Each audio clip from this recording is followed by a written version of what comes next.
S, it's raining outside. நமக்கெல்லாம் எப்படி மழையெல்லாம் பிடிக்குமோ அதே போல் சில மிருகங்களுக்கு மழை பிடிக்காது.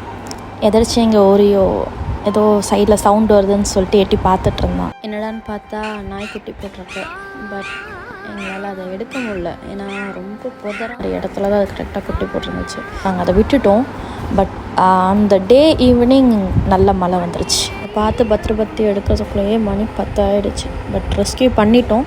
குட்டிங்களாம் ரொம்ப குளிரில் நடுங்கிட்டு சாப்பிட நினைச்சு தென் அதை குளிப்பாட்டி அதுக்கு பாலெல்லாம் வச்சு எங்களால் முடிஞ்சு ஹெல்ப் பண்ணோம். இப்பயும் போல் அதை ரெஸ்கியூ டிபார்ட்மெண்ட்டுக்கு கால் பண்ணி இது போல் டாக்ஸ் இருக்குன்னு சொல்லி எடுத்துகிட்டு போக சொல்லிட்டோம்.